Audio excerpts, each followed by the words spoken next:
So dear students, पिछले lecture में electric field के हम लोगों ने फील्ड निकाला डिस्क्रीट डिस्ट्रीब्यूशन ऑफ चार्जेस से, और अब हम लोग निकालेंगे जब यूनिफॉर्म डिस्ट्रीब्यूशन ऑफ चार्जेस हों तो उससे फील्ड कैसे निकाला जाए। जैसे यहाँ पर आप देख रहे हो एक रिंग है, अगर रिंग के एक्सिस पर फील्ड निकालना हो तो कैसे निकालेंगे। यहाँ पर कैपिटल क्यू चार्ज जो है वो इस रिंग में यूनिफॉर्मली डिस्ट्रीब्यूटेड है। अब उसके सेंटर पर निकालते आप तो ज़ीरो आता, लेकिन आपको निकालना कहाँ पर है, उसके एक्सिस में। आप एक्सिस के कॉन्सेप्ट को समझते हो कि इसका ये मतलब होता है कि अगर ये फेस हम लेते हैं तो उस फेस के परपेंडिकुलर, जैसे आप अपने हाथ को ऐसा रखो और उसके परपेंडिकुलर आप जाओ ऐसी, इस पॉइंट पर हमको यहाँ पर फील्ड निकालना है।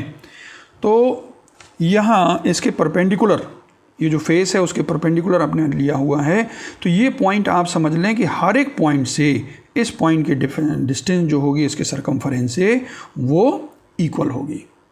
ये पॉइंट x डिस्टेंस पर लिया है, इसका रेडियस r है, तो वो डिस्टेंस जो हो जाएंगे हर एक पॉइंट से वो हो जाएंगे √r² + x²।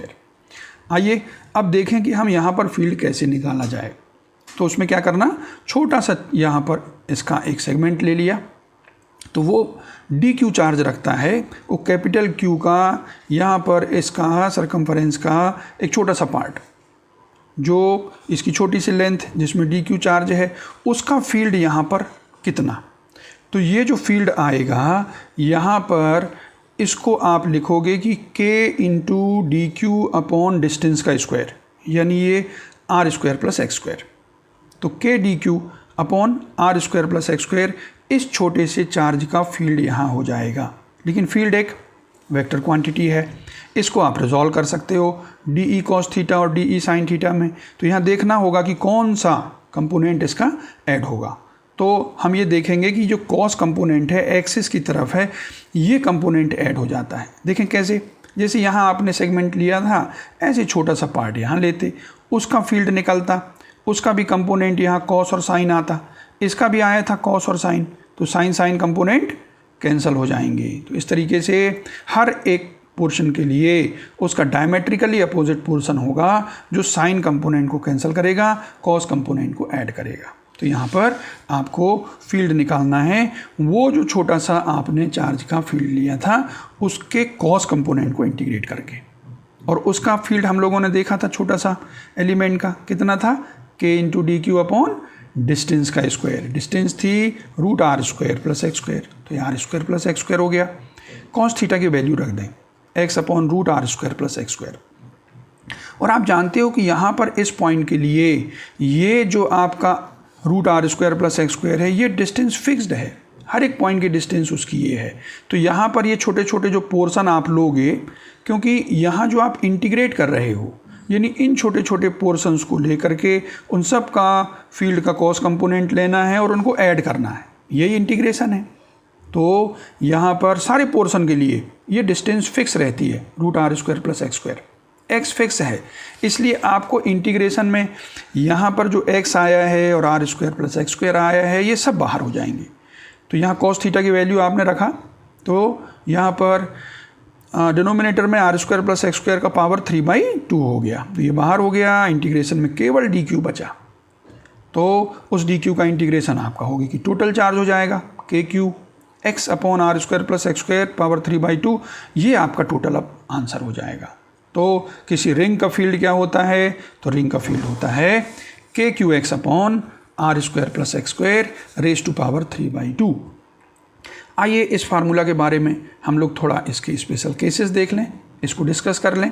जैसे हमने इस E को x के साथ प्लॉट किया है, तो आप देख सकते हो कि यहाँ पर x को एक डायरेक्शन में अगर हम उस रिंग के एक तरफ जाएंगे तो किस तरीके से फील्ड वेरी करता है वो दिखाया गया है।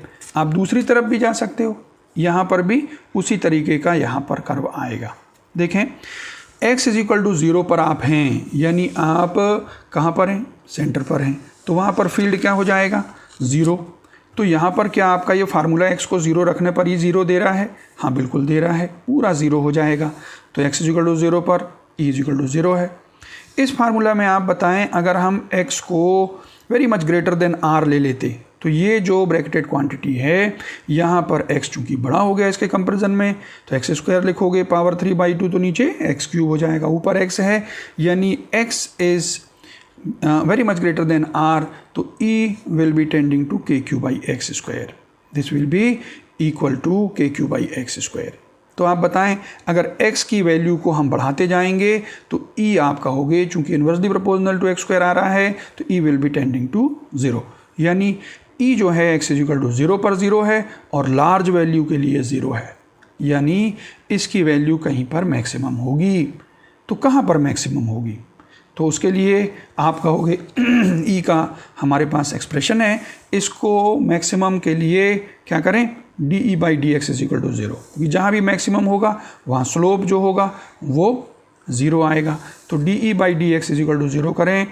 अब आपके इस फार्मूला में बाकी चीज़ें तो कांस्टेंट हैं, x है और r² + x² पावर 3/2 है, वही डिफरेंशिएशन उनका होगा। तो a/b का फार्मूला आप जानते हो, b into differentiation of a minus a into differentiation of b, है ना, upon b square is equal to 0। तो वो बी स्क्वायर नहीं लिखा हमने, तो इज इक्वल टू 0 है तो वहाँ 0 कर दिया, केवल b into differentiation of a minus a into differentiation of b। Differentiation सब आप जानते हो कि इसका अगर हमको डिफरेंशिएशन करना हो, पावर 3/2 है तो वो 3/2 सामने, फिर पावर 1 लेस हो जाती है तो 1/2 हुआ, फिर अंदर जाके उस आपको डिफरेंशिएशन करना, वो 2x आ गया। इसको सॉल्व किया तो ये x is equal to r/√2 आया, मतलब ये जो मैक्सिमम वैल्यू है वो r/√2 पर है। तो इस तरीके से इसको समझाना। तीसरा केस देख लें कि अगर आप इस रिंग के सेंटर के बहुत पास हैं, यानी x जो है वो r के कंपैरिजन में बहुत ही स्मॉल है, x is very much smaller than capital R, तो e इज इक्वल टू हो जाएगा आपका, इस फार्मूला में देखें कि अगर हम x को स्मॉल करते हैं तो नीचे r³ हो जाएगा, तो क्या आंसर हो जाएगा kqx/r³, तो ये e आया। अब देखें, अगर इस रिंग के पास बहुत ही स्मॉल डिस्टेंस पर कोई नेगेटिव चार्ज रख दे तो उसका फोर्स इसकी तरफ होगा, उसको हम कहेंगे कि वो रेस्टोरिंग फोर्स होगा, तो ये F इज इक्वल टू जो आ जाएगा -kqq/r³ इंटू x, और जब फोर्स x के प्रोपोर्शनल हो, एक्सेलरेशन x के प्रोपोर्शनल होगा, तो यहाँ पर ये सिंपल हार्मोनिक मोशन की कंडीशन बनती है, यानी वो जो चार्ज है छोटा सा वो क्या करेगा, इस सेंटर के अबाउट ये रिंग के उस तरफ जाएगा, फिर इस तरफ आएगा, ऐसे ये ऑसिलेट करने लगेगा, सिंपल हार्मोनिकली ऑसिलेट करेगा। ठीक है, तो यहाँ पर ये आपका formula a is equal to, आप इसको कंपेयर करो -ω² x से, तो ओमेगा इज इक्वल टू हो जाएगा √kqq/mr³, और आपको मालूम है कि ओमेगा अगर आ जाता है तो टाइम पीरियड आ जाता है, क्योंकि टाइम पीरियड के लिए फार्मूला क्या होता है 2π/ω, तो टाइम पीरियड हो जाएगा 2π√mr³/kqq। तो इस तरीके से रिंग का फील्ड हम लोगों ने देखा। अब आगे हम देखते हैं field due to uniformly charged wire. एक हमने लॉन्ग वायर ली हुई है, उसको यूनिफॉर्मली चार्ज किया है, उसका फील्ड कैसे निकालें? तो उसका फील्ड हमको निकालना है उस वायर से परपेंडिकुलर डिस्टेंस r पर, ठीक है। और सिमेट्रिकली अगर ये पॉइंट होता, यानी ये पॉइंट परपेंडिकुलर बाइसेक्टर पर होता, तो ये जो नीचे वाला पॉइंट और ऊपर वाला पॉइंट जो है वो अगर इस पॉइंट से मिलाया जाएगा तो इक्वल एंगल आते, लेकिन यहाँ सिमेट्रिकली नहीं लिया, हम एक जनरल केस निकालना चाहते हैं। तो यहाँ पर हम लोगों ने ये जो नीचे वाला पॉइंट उसको मिलाते हैं तो यहाँ θ1 एंगल ये बनाता है इस लाइन के साथ, और ऊपर वाला पॉइंट मिलाते हैं तो θ2 एंगल बनाता है। तो इसके लिए क्या आएगा, तो देखें ये वायर है, लैम्डा चार्ज डेंसिटी है, यहाँ पर फील्ड हमको चाहिए, ये r हमको दिया हुआ है। तो यहाँ पर एक छोटा सा पोर्शन, क्योंकि जब भी यूनिफॉर्म डिस्ट्रीब्यूशन हो आपको क्या करना है, छोटे से पोर्शन का फील्ड देखना है, उसका कौन सा कंपोनेंट ऐड हो रहा है उसको ऐड करना है। अगर अलग अलग निकालना है तो दोनों आप कंपोनेंट निकालें, जैसे यहाँ पर दोनों कंपोनेंट निकालने पड़ेंगे क्योंकि कोई कैंसल नहीं होगा, ठीक है, क्योंकि ये बराबर नहीं है, कुछ जो कंपोनेंट्स हैं वो बच जाएंगे, इसलिए दोनों आप निकालें यहाँ। तो आइए यहाँ पर हम छोटा सा पोर्शन x डिस्टेंस पर dx लेंथ का ले लेते हैं। तो यहाँ चार्ज कितना हो जाएगा, लैम्डा dx, उसका फील्ड जो आएगा वो हमने de लिखा हुआ है, तो de जो हो जाएगा उस dq चार्ज के कारण फील्ड कितना लिखा हुआ है, k into D Q upon distance का स्क्वायर। आप देखो ये r है और आपने थीटा एंगल पर लिया हुआ है, तो ये r बेस हो तो हाइपोटेन्यूज r सेक थीटा हो जाएगा। तो ये डिस्टेंस का स्क्वायर हमने लिखा r सेक थीटा का स्क्वायर, और ये डी क्यू जो है वो लैम्डा डी एक्स, आपको मालूम है कि लैम्डा इंटू डी एक्स हो जाएगा, डी एक्स पोर्सन लिया था आपने। तो ये आपका फार्मूला बना। अब आप कहोगे कि हमको इससे r डिस्टेंस पर फील्ड निकालना है, हमारा आंसर r में आना चाहिए। x आपने लिया हुआ है अपने काम के लिए, तो x और r में एक रिलेशनशिप लिखो। तो x इज इक्वल टू क्या आया, r टेन थीटा, क्योंकि वो परपेंडिकुलर है, ये बेस है। और इसको आप डिफरेंशिएट करोगे तो चूंकि यहाँ थीटा वेरिएबल है, ऊपर जाने पर ये चेंज हो रहा है, नीचे जाने पर चेंज होता है, तो dx इज इक्वल टू जो आएगा वो टेन थीटा का डिफरेंशिएशन हो जाएगा सेक स्क्वायर थीटा। और चूंकि यहाँ पर जैसे x का dx लिखते हैं तो sec square theta into d theta लिख लिया। तो ये dx की जगह में आपको ये वैल्यू डालना है, तो आपने यहाँ डाल दिया। तो डी इज इक्वल टू क्या हो गया, आप k lambda into d x था, लैम्डा डी एक्स था ये, तो के लैम्डा इंटू ये डी एक्स की value r sec square theta d theta, और नीचे r square sec square theta था। Sec square theta cancel, r को कैंसिल किया, क्या आया, k lambda by r d theta, ये डी ई है। अब इसके कंपोनेंट्स देखो, कौन कौन से कंपोनेंट डी ई के थे। एक था कॉस कंपोनेंट, उसको हम एक्स एक्सिस में कहेंगे, और ये हम नीचे वाई एक्सिस में दे रहे हैं, d e y, cos component और साइन कंपोनेंट, इन्हीं को हमको निकालना है। तो यहाँ पर डी ई निकल आया है, उसका एक्स कंपोनेंट बोलें तो डी ई कॉस थीटा, और साइन कंपोनेंट बोलेंगे तो ई वाई आ जाएगा, वो e y is equal to d e sine theta. तो आप कहोगे कि यहाँ पर हमको जो k lambda by r d theta मिला था, केवल कॉस थीटा रखना है, यहाँ साइन थीटा रखना है, और इंटीग्रेशन की लिमिट कहाँ से कहाँ रखनी है। तो आप अगर ऊपर एंगल जाते हो एंटी क्लॉकवाइज में, यहाँ पर अगर आप कहते हो कि ये ऊपर वाला एंगल अगर हमारा पॉजिटिव है तो नीचे वाला हम नेगेटिव लेंगे, तो आपकी इंटीग्रेशन की लिमिट जो हो जाएंगी वो -θ1 से +θ2 हो जाएंगी। अब आप कहोगे नीचे माइनस क्यों, क्योंकि अगर ये θ1 अगर हम पॉजिटिव लेते हैं, इसका मतलब जो हमने थीटा लिया हुआ वहीं पर θ1 है, तो θ1 भी ऊपर आ रहा है, θ2 भी आ रहा है, यानी लेंथ जो वायर की वो यहीं पर होती, जबकि वो नीचे भी गई है, इसलिए एक एंगल को -θ1 लेना पड़ेगा। तो -θ1 से θ2, तो -θ1 से θ2, यहाँ पर देख सकते हैं कि cos थीटा का इंटीग्रेशन sin थीटा लिख दिया, और sin थीटा का इंटीग्रेशन -cos थीटा लिख दिया। लिमिट्स हमको पुट करना मालूम है, पहले अपर लिमिट रखते हैं और फिर लोअर लिमिट रखते हैं बीच में माइनस साइन, और साइन -θ1 करोगे तो वो -sin θ1 होगा, तो वो बीच का माइनस साइन प्लस में बदल जाएगा।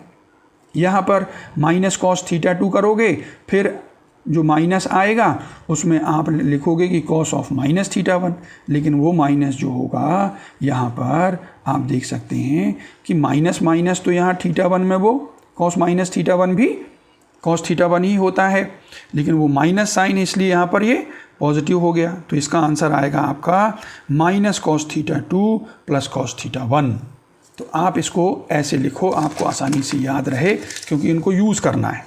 तो देखें Ex is equal to k lambda by r sine θ1 + sine θ2, x component जो आता है उसमें नीचे वाला एंगल ऊपर वाला एंगल रख करके साइन में हमको क्या कर देना है, ऐड कर देना है एक्स कंपोनेंट के लिए, और वाई कंपोनेंट के लिए के लैम्डा बाई आर आया है, और cos θ1 - cos θ2।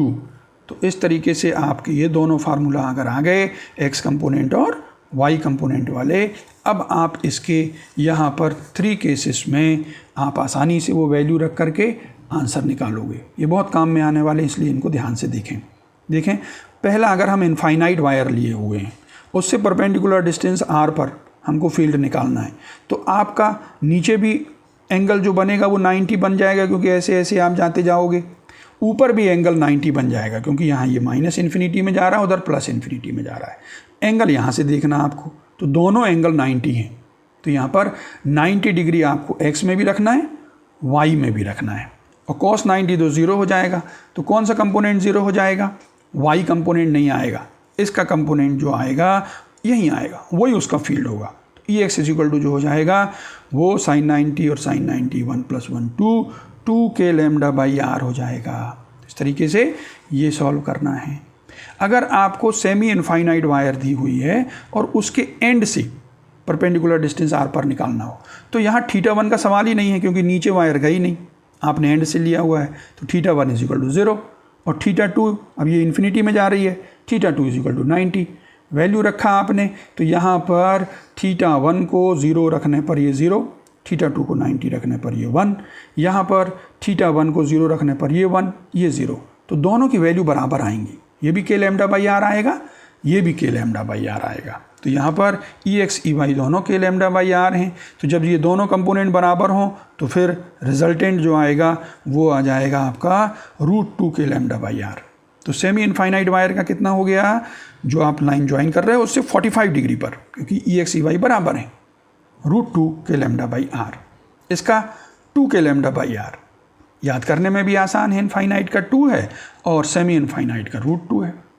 अब अगर परपेंडिकुलर बाइसेक्टर पर निकालना हो आपको, फाइनाइट लेंथ दी हुई है और यहाँ पर परपेंडिकुलर बाइसेक्टर पर पॉइंट है आपका, तो θ1 और θ2 दोनों इक्वल हैं।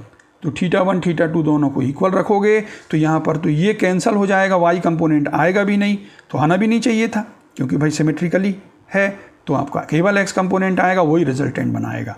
और यहाँ θ रखने वाले हो आप, तो आपका आंसर हो जाएगा 2 k λ/r sin θ। तो इस तरीके से आपका ये परपेंडिकुलर के लिए है, ये वाला किसके लिए है, सेमी इनफाइनाइट के लिए है, और ये इनफाइनाइट वायर के लिए है। तो इस तरीके से स्ट्रेट वायर का आप निकाल सकते हो फील्ड, जहाँ पर भी आपको दिया हुआ है पॉइंट। अब हम लास्ट में आपको बता दें कि सर्कुलर वायर का है। अगर सर्कुलर वायर है, सेमी सर्कुलर है, या क्वार्टर सर्कल है, या कोई एंगल बनाता हुआ है और उस सर्कुलर वायर का सेंटर पर निकालना हो तो हम कैसे निकालेंगे। यहाँ सर्कुलर आर्क के लिए हम निकाल लेते हैं एक जनरल पॉइंट, जनरल हमारा फार्मूला आ जाएगा, फिर हम उसको स्पेशल केसेस समझ लेंगे। तो आइए, यहाँ पर हमने एक सर्कल का एक छोटा सा पोर्शन लिया हुआ है, जो यहाँ पर कितना एंगल सबटेंड कर रहा है सेंटर पर, θ। यहाँ से यहाँ तक आप बनाओगे तो θ आएगा। हमने ये इसको 2 पार्ट्स में डिवाइड किया है, तो इस तरफ θ/2 है और इस तरफ θ/2 है, ठीक है। तो ऐसा ये आपने सर्कुलर आर्क लिया हुआ है जो θ एंगल बना रहा है। अब इसके सेंटर में आपको फील्ड फाइंड करना है। तो आप क्या करो, जैसे वहाँ पर रॉड का छोटा सा पोर्शन लेते थे x डिस्टेंस पर dx, यहाँ पर आप छोटा सा पोर्शन एंगल पर ले लो। यहाँ से अल्फ़ा एंगल में d एंगल सबटेंड करता हुआ ये पोर्शन है। तो ये पोर्शन जो है कितने लेंथ का हो गया, इसका रेडियस r है, rd का हो गया। इसका चार्ज कितना हो गया, आप कहोगे लैम्डा इंटू rd हो गया। उस चार्ज का फील्ड कितना आ जाएगा, आप कहोगे k इंटू वो चार्ज अपॉन ये डिस्टेंस है r। तो यहाँ पर ये हमने इसको r² लिखना है, ये तो k into dq upon r²। तो ये आपका फील्ड हो गया। तो ये आपने लिखा DE = k into lambda rd upon r², है ना, k dq अपॉन r²। तो यहाँ पर ये k λ/rd वैसा ही आया जैसे वहाँ पर आपने जब स्ट्रेट वायर का निकाला था, तो उसमें जो DE आया था, अगर आपको ध्यान ना हो तो हम आपको बता दें, DE = आया था k λ/rd आया था, है ना। ऐसे यहाँ पर आ गया है k λ/rd, ठीक है। अब इसका कौन सा कंपोनेंट आप इंटीग्रेट करोगे, चूँकि हमने सिमेट्रिकल लिया हुआ है, इसके जस्ट इसको 2 पार्ट में डिवाइड किया इस लाइन से। तो इसके लिए जैसे यहाँ पर आप देख रहे हो अल्फ़ा एंगल पर, ऐसे यहाँ पर आएगा, जैसे ये डी दिया हुआ है वैसे ये भी देगा। इनके कॉस कंपोनेंट नीचे आएंगे, साइन वाले कंपोनेंट एक दूसरे को कैंसिल करेंगे। तो इनके कौन से कंपोनेंट ऐड करने वाले हो आप, कॉस। वैसे भी आप देखो कि ये वायर अगर यहाँ फील्ड बनाती है तो यही ना बना रही होगी, तो इसलिए कॉस वाला कंपोनेंट आपका ऐड होगा। तो कॉस कंपोनेंट को आप इंटीग्रेट कर लें, है ना। तो यहाँ पर DE cos अल्फ़ा, DE की वैल्यू आपने निकाली k λ/rd। केवल आपको कॉस लिखना है तो k λ/r cos alpha d। इसका इंटीग्रेशन, कॉस अल्फ़ा का इंटीग्रेशन साइन अल्फ़ा होता है। और लिमिट जब रखोगे, चूँकि आपको इस तरफ से इस तरफ जाना है, तो -θ/2 से +θ/2 वैल्यू रख देंगे, तो आपका आंसर बनेगा 2 k λ/r sin θ/2। जैसे आपने वहाँ पर परपेंडिकुलर बाइसेक्टर पर निकाला था, वैसे ही फार्मूला यहाँ आया, लेकिन वहाँ पर θ ऊपर नीचे बन रहे थे तो वहाँ sin θ आया था, लेकिन यहाँ θ/2 बन रहे थे तो यहाँ पर θ/2 आया। तो 2 k λ/r sin θ/2। अब इसके स्पेशल केसेस देख लें। फर्स्ट केस में देखोगे कि अगर ये हमारी वायर सेमी सर्कुलर होती, यानी आपका थीटा कितना होता, आपका थीटा होता पाई, तो यहाँ पर थीटा इक्वल टू पाई रखोगे तो क्या हो जाएगा, साइन पाई बाई 2 की वैल्यू 1, तो आपका आंसर क्या आएगा 2k लैम्डा बाई आर। तो सेमी सर्कुलर वायर का सेंटर में 2k लैम्डा बाई आर आ रहा है। आपको ध्यान में आ रहा होगा कि आपने इनफाइनाइट वायर का जो निकाला था वो भी ऐसा ही फार्मूला था, है ना। क्या था वो इनफाइनाइट वायर का, ये दिखा दें आपको हम, 2k लैम्डा बाई डिस्टेंस थी उससे।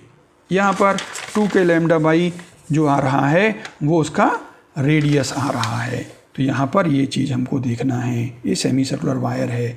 और क्वार्टर सर्कल का कितना हो जाएगा, क्वार्टर सर्कल का हो जाएगा, सॉरी थोड़ा सा डिस्टर्बेंस हमने कर दिया, क्वार्टर सर्कल का हो जाएगा यहाँ पर, ये आप कहोगे कि यहाँ ये एंगल दिखाएगा, ये कितना बनाएगा, ये एंगल बनाएगा पाई बाई 2। तो थीटा को पाई बाई 2 रख दें तो यहाँ पर जो थीटा बाई 2 है वो पाई बाई 4 हो जाएगा। तो आपका आंसर हो जाएगा साइन पाई बाई 4 यानी 1/√2, तो √2 के लैम्डा बाई आर। ठीक है, तो बिल्कुल ऐसी फार्मूला आपको मिला था, कहाँ पर मिला था, √2 के लैम्डा बाई डिस्टेंस, वो मिला था सेमी इनफाइनाइट वायर का। तो देखें कि यहाँ पर ये कोइंसिडेंस है कि जो सेमी इनफाइनाइट वायर का है वो क्वार्टर सर्कुलर वायर के जैसा है और जो इनफाइनाइट वायर का है वो सर्कुलर वायर के जैसा है। ठीक है, और जो परपेंडिकुलर बाइसेक्टर पर था वायर का वो इसके आर्क के जैसा है। ठीक है, 2k lambda by capital R sine theta by 2। अब ये फार्मूला आपने देख लिए, इनको एक बार और आप देख लेना। पहले हम आपको कुछ एग्जाम्पल्स इसके बता दें। ठीक है, तो यहाँ पर आप देखें एग्जाम्पल्स हमने आपके लिए तैयार करके रखे हुए हैं।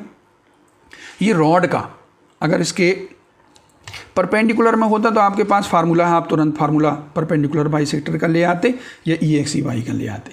इसलिए हमने एग्जाम्पल में इसके एक्सियल लाइन में दिया हुआ है, उसके लेंथ के अलॉन्ग ही पॉइंट दिया हुआ है। यहाँ पर आपको फोर्स निकालना है। देखो ये वायर का आपने जो रॉड है ना, Q लेंथ, Q चार्ज है और L लेंथ है, और यहाँ पर इससे D डिस्टेंस पर ये Q चार्ज रखा हुआ है। ये रॉड कितना फोर्स लगाएगी, ऐसा ये क्वेश्चन बनाया हुआ है। तो क्या करेंगे हम, तो यहाँ पर हम करेंगे कि भाई ये रॉड जो है वो अलग अलग पॉइंट का फील्ड वहाँ अलग अलग होगा, क्योंकि डिस्टेंस अलग अलग है। तो आपको क्या करना होगा, ये तो फील्ड निकाल लें इसका और फिर उसका चार्ज का मल्टीप्लिकेशन कर दें। तो हम साथ में कर लेते हैं क्योंकि चार्ज तो कांस्टेंट है। तो यहाँ पर ये छोटे से पोर्शन का फील्ड वहाँ निकालें, उस चार्ज का मल्टीप्लिकेशन कर लें, तो उस चार्ज पर लगने वाला फोर्स आ जाएगा उस छोटे से पोर्शन के कारण। फिर उसी को हम इंटीग्रेट कर देंगे कि भाई ये जो पोर्शन है वो यहाँ से लेकर के यहाँ तक लिया हुआ है। तो फोर्स हमने निकाला है, फोर्स इज इक्वल टू क्या होता है, चार्ज इनटू फील्ड। फील्ड किसका, वो छोटे से पोर्शन का। वो छोटे से पोर्शन का फील्ड कितना आएगा, वो के इंटू जितना उसका चार्ज होगा छोटा सा, वो डिवाइडेड बाई डिस्टेंस का स्क्वायर। वो डिस्टेंस है एक्स, तो के DQ बाई एक्स स्क्वायर वो छोटे से पोर्शन का फील्ड है, और चार्ज का मल्टीप्लिकेशन तो फोर्स आ गया। तो यहाँ पर ये जो DQ है वो छोटे से पोर्शन का जब आप चार्ज लिखोगे तो कैसे लिखोगे, L लेंथ में चार्ज Q है, तो छोटे से पोर्शन dx में कितना होगा, तो आप कहोगे Q by L into dx होगा। तो वो हमने लिख दिया DQ की जगह में। इसके बाद यहाँ पर आपकी सारी चीज़ें बाकी कांस्टेंट हैं। यहाँ डिफरेंस ये जो इंटीग्रेबल है वो है x, तो इसलिए ये आपका वेरिएबल है, इसको आप इंटीग्रेट कर लो। 1/x² dx आपको पता है, x⁻² हुआ तो -2 + 1 अपॉन -2 + 1 क्या हो जाएगा, -1/x। लिमिट्स रखना है आपको, कहाँ से कहाँ तक रखना भाई, ये आपका होगी जो x है वो हमारा d से d + L तक जाएगा। ध्यान देना कि ये पोर्शन यहाँ से यहाँ तक आप ले रहे हो, तो ये जो x यहाँ से लिया आपने, तो जब यहाँ लोगे पोर्शन तो x की वैल्यू क्या होगी, d, जितनी डिस्टेंस पर वो चार्ज रखा हुआ है।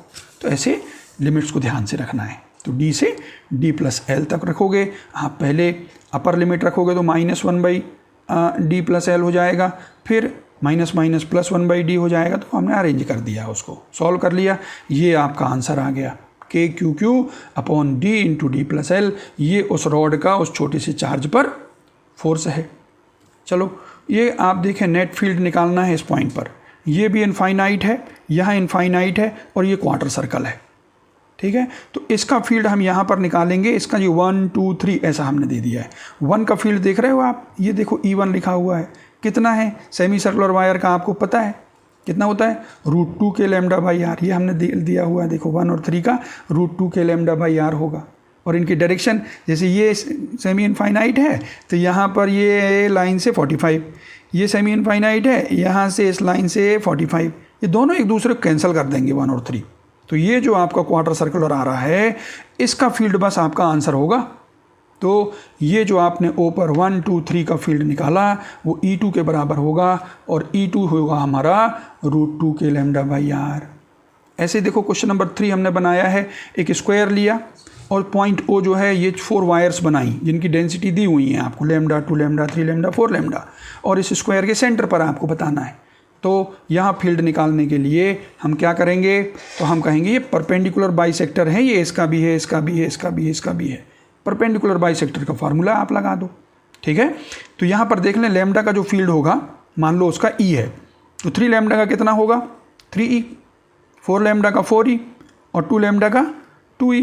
तो इनका 2E 4E का हो जाएगा 2E और यहाँ भी 3E और E का हो जाएगा 2E। तो ये 2E आपके इनके नेट बने, तो 2E का और 2E का 90 डिग्री पर है तो नेट कितना हो जाएगा 2E √2, यानी आप आंसर के करीब पहुंच गए। केवल आपको E की वैल्यू फाइंड करना है।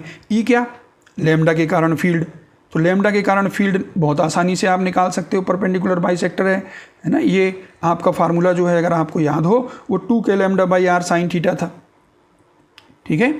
तो आप कहोगे कि वहाँ पर वो जो थीटा है यहाँ पर 45 है, तो आपने रख दिया 2 k lambda by are, are मतलब A/2 और साइन 45, तो आपका ये आ गया E। अब इस E की वैल्यू को वहाँ रखोगे क्योंकि आपका आंसर ये 2 √2 E है, E को यहाँ रखो, आपका आंसर मिल गया 8 के लैम्डा बाई A।